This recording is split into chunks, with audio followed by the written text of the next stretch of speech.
Tonight, a potential delay in bringing a Major League Soccer team to Austin. The city's Parks and Recreation director needs more time to evaluate potential sites for a stadium. As KXAN's Eugen Cho reports, it comes as more homeowners are speaking up to save their neighborhood park.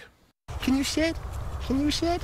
David Fulton says he comes to Roy G. Guerrero Park often. 4 or 5 days a week at least. He's training for a marathon, and he's one of many people who live nearby who enjoy having a trail and park close by. I don't know where the closest other location would be that, this is nice because we can walk here. But Guerrero Park's name has come up many times recently as a potential site for a Major League Soccer stadium. News that's worrisome to people like Fulton because he's concerned about traffic. I just think there's too much going on right here, right now. They're doing the whole Riverside expansion, which is going to be bringing a lot more traffic. Already traffic is pretty congested on Riverside. For now, the Austin City Council is expected to postpone its next discussion about a possible location for an MLS stadium, a move many supporters of MLS say they understand. Change requires discussion, and discussion requires time, but I'm still very confident that MLS will come.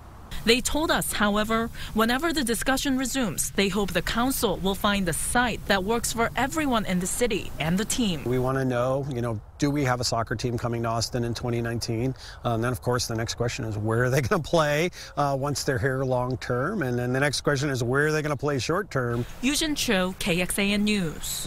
Tomorrow, a rally will be held at Guerrero Park for those who don't want the MLS stadium on Parkland.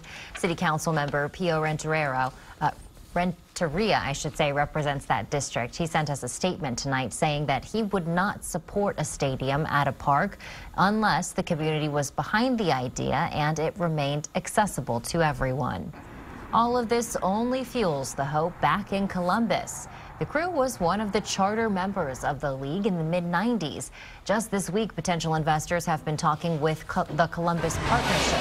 One brewery is openly saying that they're joining the effort. How serious are you about this? Yeah, if there's an opportunity to participate in the investment to keep the crew here, BrewDog is in. I'm more optimistic than I was, 4 or 5 weeks ago. The Columbus Partnership is an organization of business leaders up there in Ohio. They've been in ongoing talks to try and keep the team.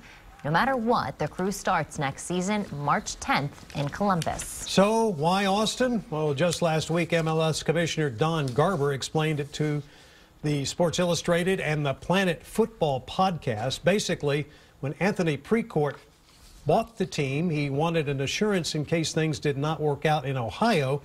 The league limited him to one market for an out, and they chose Austin. Austin is the largest metropolitan area without a major pro sports team and one of the 4 major sports. The MLS has been an expansion kick now as of late. Hello, Miami. Hola, hola, Miami. This week, the league announced soccer legend David Beckham and his group finally have a team in Miami. He'd been working on getting that for years. They will be the league's 24th team and hopefully will start competing in 2020. At the end of last year, Nashville was announced as an expansion city. 28 teams is the goal.